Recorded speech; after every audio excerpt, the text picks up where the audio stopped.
Hi, this is Leadership for Society, Reimagining Work Post-COVID. I'm Brian Lowry, professor at the Stanford Graduate School of Business, also Senior Associate Dean. And during this session, we are discussing automation, unions, and workers' rights. And I'm really happy to have Roy Bahat with me. Roy Bahat is the head of Bloomberg Beta, an early-stage venture firm backed by Bloomberg LP, and was the first venture capital fund to focus on the future of work and to focus on artificial intelligence. And also we have Mary Kay Henry. And Mary Kay is the international president of the 2 Million Member Services Employee International Union, the SEIU. Thank you so much, both of you, for being here. Great to be with you. So, Mary Kay, let me start with you. Can you tell us a little bit about the SEIU, who you represent, and the efforts you engage in on the behalf of your members? Sure. We are a 2 million member union that represents healthcare workers in home care, nursing homes, and hospitals.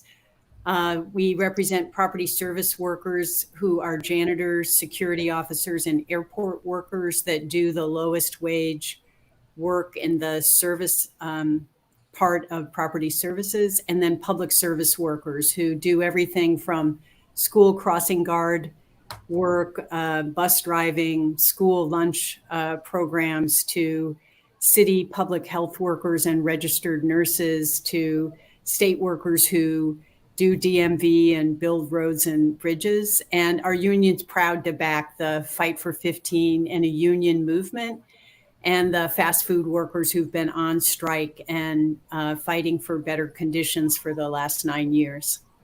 And the Fight for 15, is that the federal minimum wage fight? Is that what you're referring to? Well, you know, people have characterized it as that, Brian, but in our minds, it was always that we wanted the 4 million workers who labor in the fast food sector of the U.S. economy to be able to get a seat at the table with some of the most profitable companies in that sector. Those companies have set national bargaining tables in other countries around the world. And our imagination is that fast food workers here in the U.S. will get the same ability that workers have won in other parts of the world. Great.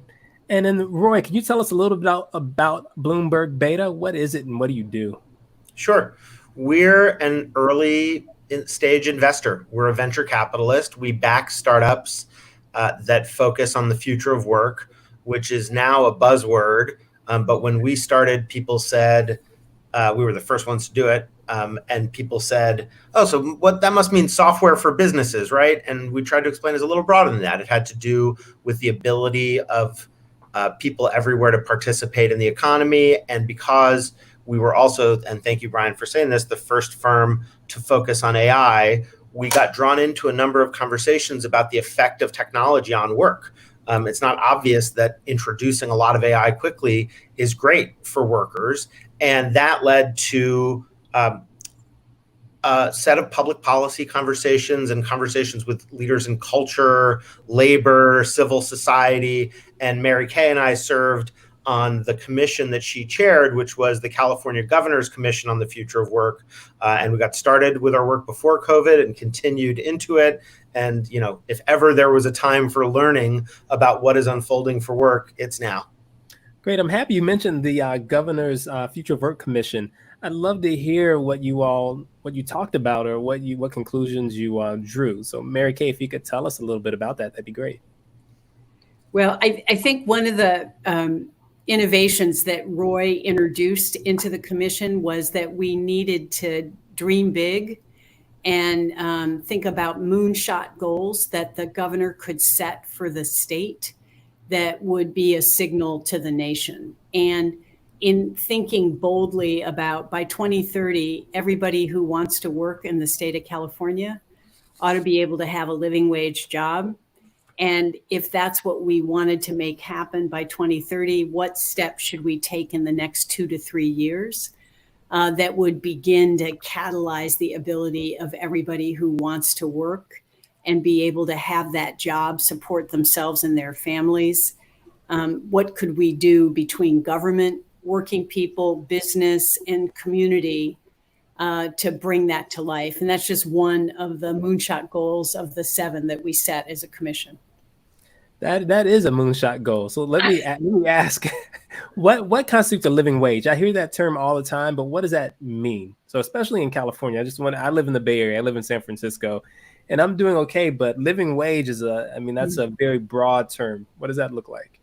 Well, we talked about the essence of what a quality job should be, and we created a definition as a commission. And living wage is a piece of when you work for a living, you ought to be able to provide shelter, food, have health care, be able to retire with dignity, and be able to have economic mobility for yourself and your children. And so living wages is one ingredient, but it's not the total package. And whose responsibility is that? How do those responsibilities divide across employers, individuals' responsibility, and broader, government or broader society? So those are big things: shelter, healthcare, food. Right now, all of that is a function of your wage. Is that what you were thinking about when you talked about this for California? Well, we thought about it as moving from shareholder capitalism to stakeholder capitalism. We had somebody from the Business Roundtable come and speak to us and say, we know you've moved your mission statement, and saying we have to move away from shareholder capitalism as the evaluation of whether a business is doing well to every stakeholder having a seat at the table and being able to think about common good or restoring what Roy introduced as well, the idea of we need a new social compact in a world that has been disrupted by technology, by climate change, by so many forces that we looked at as a commission. And so the thinking was that all of us are responsible. We can't just have government be the solution. What is business willing to take responsibility for? What are working people and communities willing to take responsibility for? And how can we come together as a state in this case? But we were trying to push the nation to think in this way too, and do actionable things. So it's not just talk and good reports on a shelf, but actual changes in the 7 million people in our state that work 80 to 100 hours a week and still rely on government assistance in order to feed their families or to get shelter. That's just wrong. And we wanted to figure out how to intervene on the structural inequality that shows up in race and gender, and create a California where every worker, no matter who they are, their skin color, what nation they come from, what language they speak, had an ability to work and lead a decent life. I was going to go on to Roy, but one more question, because something stood out to me. You said it's wrong that people are depending on, people have jobs, but they're still depending on assistance from the government to make ends meet. Why is that wrong? Why shouldn't the government step in and help a little bit? Because that assumes something about the role of the corporation and the civil society or government. Yeah. What I think is wrong is that McDonald's pays fast food workers so little and provides zero benefit and no guaranteed hours that workers have to get food stamps, housing assistance, Medicaid in order to be able to barely survive. It would be a different thing if all the corporations in this country and government and workers decided, hey, our taxes should provide healthcare and housing and whatever for everybody. But for corporations that are making record profits, even during a pandemic, to expect that workers are going to fend for themselves and kind of scratch together a living, that's what I think is wrong. Okay, great. So let's talk about those corporate profits. I want to turn to Roy.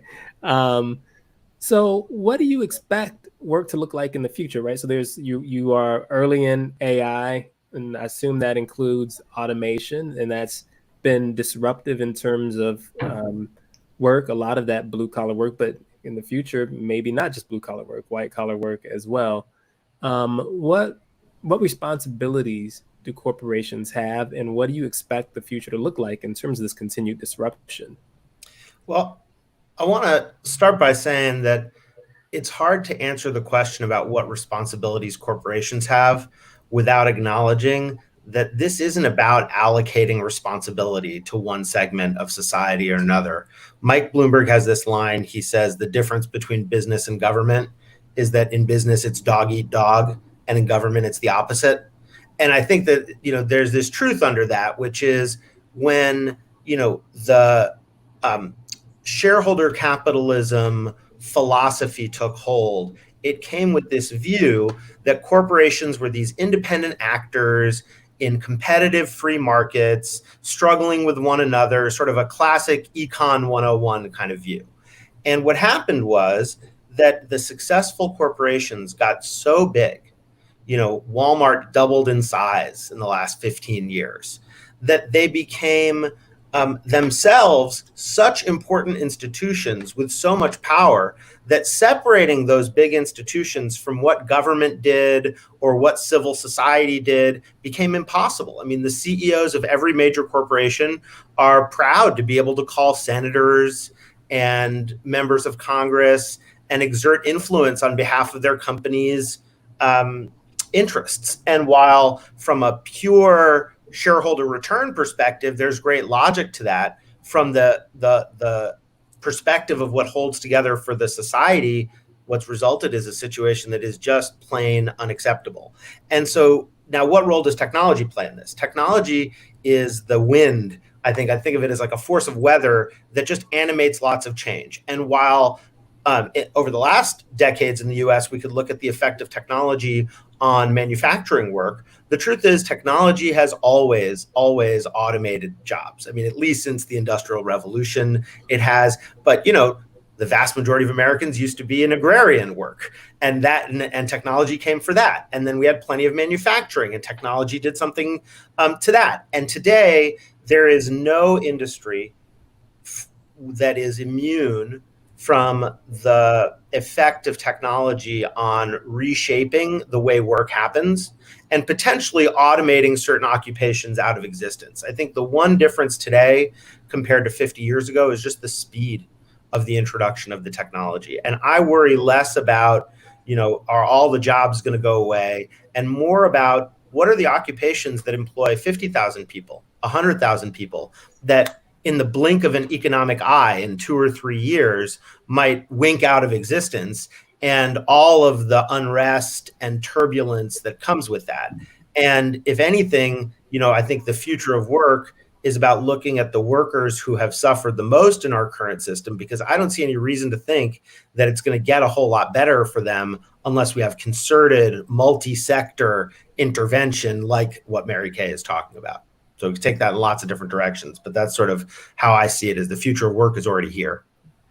Yeah, and I wonder about technology having an effect of concentrating inequality. So it's certainly true that technology is not new in terms of, it's not new that it disrupts jobs and industry. Yep. But how do you think about its influence on increased inequality over time? I'm not sure that technology is the culprit there so much as a whole system of rules in the United States that did everything from change the tax code for corporations to put loopholes big enough to drive a self-driving truck through on the estate tax and all kinds. So it's a whole system of changes.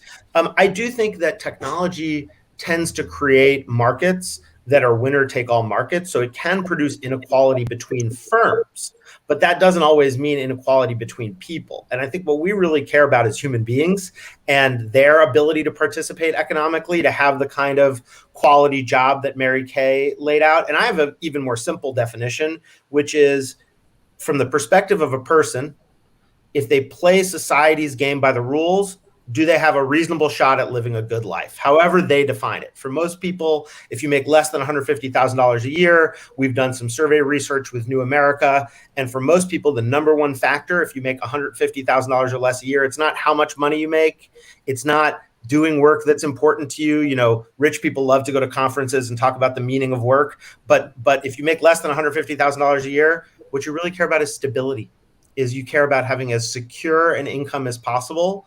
And the instability of working life for an enormous number of Americans, that's just the context I know, so I'm not going to speak to the global market, is one of the defining crises of our time. So that's an interesting something else I wanted to ask you about. So it's not just corporations or particular jobs that are disrupted. Sometimes it's whole industries that are disrupted and maybe need to be disrupted. And you also mentioned government.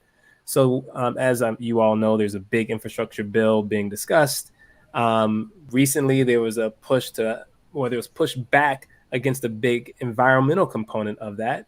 Mostly because, I mean, this is arguable, but mostly because West Virginia has a lot of coal mining. And those people are afraid that this part of the infrastructure bill that's about climate change and reducing carbon emissions will disrupt the coal industry.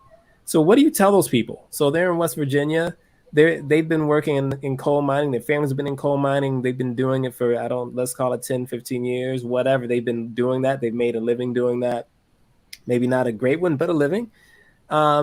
Should they be supporting something like the disruption of the industry that's the livelihood of their communities? They should if the government and the employer community and the civil society get around a table like they did in Germany and decide that we're going to move from a fossil fuel economy to a clean energy economy, and that none of the fossil fuel workers' wages, benefits, standard of living, economic security that Roy just pointed out was going to be disrupted, but that government and business together were going to guarantee what was called a just transition, which is not a wing and a prayer, like maybe workers will get access to training for jobs that pay a third of what they were earning in the fossil fuel sector, but they get a guaranteed maintenance of wages and benefits for the transition. And if we could do that with a straight face and pass the smell test, every West Virginia family and all of the families in the industrial Midwest who were sold a bill of goods in the 80s when we had a trade policy that deindustrialized the Midwest and moved everything out of our country. I think we could release people to understand it's possible to make the transition. But no family in West Virginia or Ohio or Michigan or Wisconsin believes that either business or government is serious about understanding how people have been abandoned as big shifts have occurred in the economy. And the thing that's so crazy from workers' perspective is that there are examples globally of the transition underway. And we have the resources in this country to outpace everybody else. And we're choosing not to. Yeah, I mean, that choice that we make as a society, I think, is the central question for all of us, for citizens, for leaders. The choice that we made for decades in the United States was to put the interests of the consumer ahead of everybody else's. The interests of the consumer, specifically at the economists' kind of lens of lower prices for the consumer, was this good above all goods, not just in antitrust, but in the rationale for free trade and plenty of other areas. And if we think about it, our identity as people tends to be defined much less by what we buy. I mean, think about your own life. I'm not saying you, Brian, necessarily. I don't know you. I just met you, but your own life to those who are listening. Are you more defined by the things that you buy, or are you more defined by the things that you make, that you do, that you spend your days doing? And so I think we've just been solving, there's that business school line of what gets measured gets managed. Well, what gets measured also gets optimized and then over optimized. I'm sure somebody's said that. And I think we've just been optimizing the wrong thing or over optimizing one thing. And the world that I want to live in is a world that we make progress as rapidly as possible, subject to each human being having a genuine opportunity to participate. And in the United States, I think what we've done is we've sort of said, well, yeah, change happens. Sorry, you got screwed, but you got to break some eggs if you want to make an omelet. And as the wealthiest society on earth, I think that's the question that we need to beg right now is that the trade-off that we want to make? One of the reasons I like the idea of a higher government floor, things like guaranteed income, universal health care, is because it accelerates the pace of transition. if you do it right. You want to introduce technology faster, make it safer for people so they don't have to worry about being able to provide for their families. You know, you want to have more people be scientists or artists or whatever it is that is your idea of human flourishing. Create the conditions where we can be free from fear in order to do that. And so I think government needs to do that. Corporations need to stand behind that. You know, it's a whole system because it is all tied together right now. Right. Indeed, and we're not living in that utopian situation yet. So, hence the need for unions. So I want to ask Mary Kay a couple of things about unions. So, in large part, unions are about providing some kind of collective power for workers. That's at least one function they serve. But when you look around in the U.S., there's been a steady erosion of union membership. Right. So the numbers I have from the Bureau of Labor Statistics, 1983, 20% roughly of employed Americans were members of union. By 2019, that dropped almost in half to about 10.3%. And even more recently, there was a push, as you know, in Alabama, I'm sure, to unionize in warehouses. Yes. And when they voted, rounding, about 1,800 workers voted against and 740 workers voted to unionize. So what is the future of unions? What's the role of unions today? So we've just discussed how workers aren't really empowered, but you still see this steady decline in support for unions. I'd argue it looks that way, to me at least, from workers themselves. What do you make of that? Well, Brian, there's actually the highest level of support from the general public for unions since '74. And this is a Pew poll that happens annually. That's one thing. The second thing is, you're right. There has been a systematic attack on unions, both from employers and from government, over the past 40 years that escalated the decline of 33% of the workforce bargaining in the 70s to now 6% in the private sector. And I think the Striketober that everyone is experiencing and that we're hearing about is just one of several indicators that workers have had it. Enough is enough. We were called essential, but treated as dispensable throughout the pandemic without getting health and safety, PPE, staffing, economic compensation, you name it. And the labor force constriction at this moment in time is creating the ability for workers to say, hey, for the past 40 years, we've been giving and giving and giving. In the case of John Deere and Kellogg workers, they're trying to get back to 1984 benefits that they had bargained for healthcare and pensions that were eroded. And in the case of nurses that we represent that are first time organizing in Seattle that have been on strike for 8 weeks, or the Alabama mine workers that have been on strike for 6 months now, they're just trying to get to a living wage and benefits in their first contracts. So it's a whole range of issues. But I would say that what undergirds it is that working people do want to gather together and use their power to create a more level playing field with their employers, and want government to be on their side in those disputes.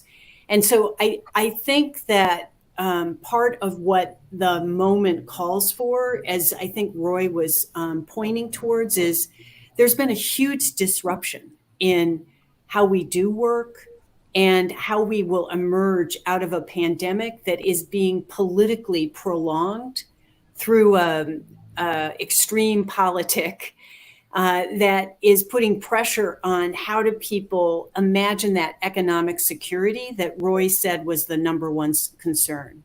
Because as long as the political atmosphere is so polarized and the public health gets threatened from being stabilized so we can recover, working people are going to demand through their collective action some kind of security that gets bargained. And I believe, if I can add to that, I word for word nodding along. And I think from the perspective of a business school, the host of this venue here and the students going through it, there's probably no issue more important to understand for the business leaders of tomorrow than how to collaborate effectively with organized labor.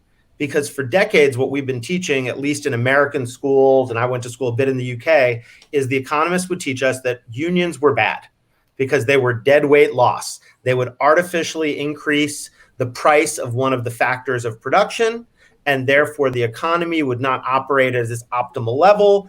And at the same time, what happened was that many of the regulators of unions in the United States made it harder and harder and harder to be in the business of being a union. We're trying to get the data on this, so this is not yet, don't hold me to this precise number. But near as we can tell, fewer than 20 new labor unions are formed every year in the United States. I'm not talking about a new local chapter. And just like the business ecosystem, where you need large corporations, but you also need new entrants, how could you have fresh thinking and innovation in an ecosystem with only 20 new entrants a year? I mean, Mary Kay's got a busy job. She can't be responsible for innovating for the whole ecosystem.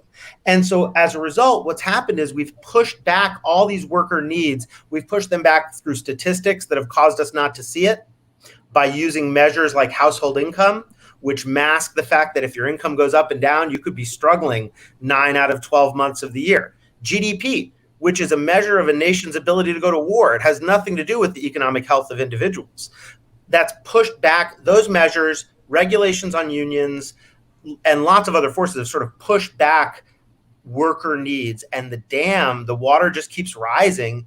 And eventually we know what happens is the water is going to start to flow over. And Striketober is that. All of the non-union organizing efforts that are happening. You see the Amazon workers who organized on climate change and pushed Jeff Bezos to change his perspective on it. I mean, at Walmart, there's Organization United for Respect that's organizing. So you're seeing all these things. Plus, and here's the irony as a tech guy, is the very tools that many of the technology companies have created are now being used by workers in unexpected ways to form their own power. Discord, Slack, in which we were an investor. These tools are coming together. So you have new tools, new organizational form, and enough is enough. And all of a sudden, we've got this just, very dangerous terrain that we're all going to have to navigate through for some decades to come. Right. So I like that you both talked about the kind of building tension with workers and their frustration and using the collective bargaining power to kind of push back against some of that. And you also pointed to something I want to talk a little bit about, which is the polarization of our current system, the political polarization. Mm-hmm. So you both mentioned Striketober, and there are a number of engineers, janitors, nurses, people that are going on strike because they've had enough. But there are also state prison guard unions in California that are pushing back against vaccine mandates, or the police unions in Chicago urging their members to not disclose their vaccination status. And so I guess, how do we think about when the power of the collective power, which obviously has been eroded, but when that collective power is used in ways that might not serve the broader interest of society, right? How do Sorry. Go ahead, Roy. No, go ahead, Roy. I was going to say power, of course, is messy. So I'm not going to sit here and say that every time you have collective power exercised, it makes sense. And I'll say that my observation, having worked in government, is public sector unions and private sector unions are quite different. Public sector unions can, vote for their bosses effectively, which is quite a different situation. And in a sense, their employer there is the public interest on some level. So these are pretty different situations. And I think what we need as leaders is, I know this is not a popular word these days, but we need nuance. We need to look at these situations and say, not all unions are the same. Not all collective power is the same. And we need to start exercising our judgment to figure out what things have we destroyed that have hurt us, what things have we built up that are hurting us, and pass laws. I'll give you one other example of union stuff, which is a junior manager at a big private company cannot, Mary Kay can correct me if I have this wrong, be a member of a union under US law. The junior most manager who has 1 or 2 people reporting to them is considered by our US law management. Digital workers, they can't find each other. And so we have all of these modern phenomena, and you cited, Brian, a few of them, with respect to some public sector unions that we've just got to find our way through one by one and not apply blanket statements. And Brian, for the two cases that you saw, I can offer other alternatives, which is there are corrections officers in Michigan that are working with formerly incarcerated people and family members to figure out a way to create a social dialogue about how to transform mass incarceration in the state of Michigan and de-incarcerate the population, because COVID taught us how ill-equipped that whole sector was to actually deal with a public health pandemic. And so there are corrections officers in the nation that own the institutionalized racism and how political polarization has to get kind of rooted out so that people can deal with the systemic problems. On police, we have a dialogue happening in the Springfield, Massachusetts Police Department. I know it's not the Chicago Police Department because they're so much bigger. They want to own institutionalized racism in that system and figure out how do we reimagine public safety so that every community is equally safe in that community. And they're tackling the vaccine mandate in a way where the police union leadership is actually advocating. So there are those bad examples, but this is the question, I think, for the business school. And I would really welcome what Roy is putting on the table. Where is the space where we could imagine 21st century industrial policy that includes unions and also understands that industrial policy is even an outdated term in an economy that is service and care and on its way to being very technological? And how do we think about the role workers' organization can play in creating more equity throughout the economy? I'll throw one dream on top of that if I can, Mary Kay. Please. Which is, we believe that there is a necessary struggle between the interest of workers and the interest of capital. Sometimes when I say we, I don't mean me and Mary Kay. I mean people in society often say that. I'm not sure that that's always true. It's not impossible to imagine an entrepreneur, a social entrepreneur maybe, creating a labor organization that actually improves the business performance of the company where it resides, that allows for technology to be introduced more thoughtfully. Think how many times, when I was a CEO and I do this daily show giving tips about work called This Is Not Advice, and we have people in, how often are the issues for leaders about how to introduce some change into your workforce? Change management. We have a whole phrase about it. Imagine if the way that worked was you had a counterparty that represented workers, that had authority and legitimacy, that was effective in rolling out those changes. I don't think it's crazy to think that we could re-envision how organizations work. And Brian, I'll say one last thing about it, which is use the word polarization, which I think is definitely true.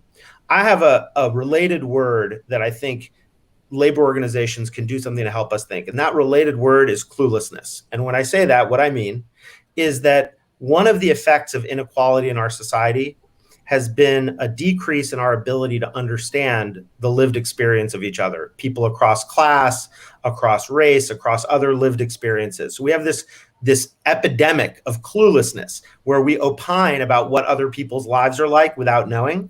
Labor organizations are one of the few opportunities where people could actually practice being in some shared effort with each other across difference, working things out, sharing power. And if we believe in democracy, we got to believe that small democracy is just as good as big democracy, and that we have some way to figure it out. So that's kind of my hope about it, is that through this kind of collective action, we can have a decline in the cluelessness, which means people won't have to vote for Trump to seek change. They won't have to call for general strikes to seek change because it'll be embedded in the system that we have. So you almost preempted this question, but I'm going to ask it anyway. So this is for Mary Kay, but Roy, feel free to jump in. If the world was as you wanted it to be, so there's a basic floor for living, right? So there's a living wage, healthcare, childcare. I don't know. It's Finland, let's say. Is there? Because we had someone come on from Finland. That's why I'm making that reference. But would we still need unions? Are unions a stopgap measure because of the way our society is organized? Are they an attempt to, a band-aid for more significant problems? Are you trying to put yourself out of business? That's the question. No, I don't think you can have the society you want without vibrant worker organizations where working people get to come together and across race, across gender, across all kinds of jobs. I do think there's an incredible value when we are functioning at our best. And you have pointed to experiences, Brian, where we aren't, which, that is true in the business community as well. But in our best selves, we help strengthen the democracy because working people get a way to interact with each other, debate issues. Like we had a big debate at our convention about should the union weigh in on climate justice. We had a big debate at our convention, should the union support the movement for Black lives? We had a big debate about immigration, and it helped white workers who are listening to Fox News and One Max and every other thing create a whole other set of understandings that people that they know and love and that they work beside actually have a different point of view and life experience that people don't hear anywhere else in their lives. And so from my perspective, unions at our best are dealing with wages, hours, and working conditions by enterprise or by sector in the economy. But we're also strengthening the democracy because it's a way for working people to come together across all of the differences, especially in a polarized political environment. And even when there isn't, to express our interests. And if right now, if we had a vibrant labor movement, we would be driving the 21st century change that Roy talked about. We would have way more. I keep talking to people in AI that want to have access to frontline workers to understand what do frontline workers think about the design of AI that's going to impact their work. If we had a vibrant labor movement, that wouldn't be trying to find a needle in a haystack. And so that's why I think unions need to exist to get through the grossest inequality of our time and to strengthen our democracy, and then to continue to drive change. You can drive the change when working people have a seat at the table through an organization. So you see them as much about workers' rights as like a civic institution, a way for people to come together and learn about each other and strengthen the society through those interactions. Is that right? Yes. Got it. So Roy, I have another question for you. As we look to the future, as we try to reimagine work post-COVID, what do you hope to see? So if you were going to reimagine work and thinking in terms of automation and AI and the things that you know and work on, what do you hope to happen? Yeah, we also, invest heavily in tools that allow people to collaborate at work. And here's what I would say. I'm not going to sit here and pretend that I have some picture to paint of precisely how work should function. What I just say is we've entered this period that is this Cambrian explosion, at least for information work. That's mostly what I'm talking about now, of new ways of doing things, new places things could be done. How much do we need to be in the office? What tools do we have? We have a company in our portfolio called Range that did this taxonomy of all of the different kinds of distributed work. And I can't even remember, maybe there was a dozen different categories of hybrid certain days of the week and all that stuff. I just want to see the experimentation continue, because right now we don't know what the equilibria are. I think what we know is that what happened before we just assumed was required. Well, you got to be in the office every day, because if you're not, certain things are going to happen. I myself, as a future work investor, was incredibly skeptical about fully distributed teams, and I had logic. My logic was, show me the biggest company ever that's fully distributed. People tech would say WordPress. I'd be like, WordPress is a great service, but from the perspective of the capitalist economy, great respect for them. It's a teeny tiny little company. And now we have some bigger ones. We have GitLab that just went public. And So I think all I want is more experimentation without the same rigid thinking. And then let's see what sticks. Let's see how having more respect for a person's whole life, how being much more efficient in the work that we do, because I don't know about you, but I feel like I'm able to get so much more work done to a fault sitting at the screen all day, one meeting to the next, to the next, to the next. Let's find where that balance is. And right now, all the variables are in play. And I'm really excited by that because I don't know what 20 years from now is going to look like. Maybe I'm in the wrong occupation. Maybe I should have some better. I was going to say, aren't you a VC? No, we take bets. I mean, look, if VCs knew the future, we wouldn't need portfolios. Fair. I mean, so my job is not to say, here's my precise picture, because you can turn out to be right and you sound heroic. Oh, I called it. My job is see who the entrepreneurs are, who are bringing a passionate perspective to a new problem, have a shot at fixing it, give them a little bit of capital and a whole lot of confidence and support, and then just see how it all unfolds. And meanwhile, try to keep an eye to how the system fits together so that we can arm or inform those entrepreneurs with knowledge about, well, once you get bigger, these are the ways you're going to have to treat workers with respect. Here are the government issues you're going to run into, ... And no, my job does not involve predicting the future as much as people may think.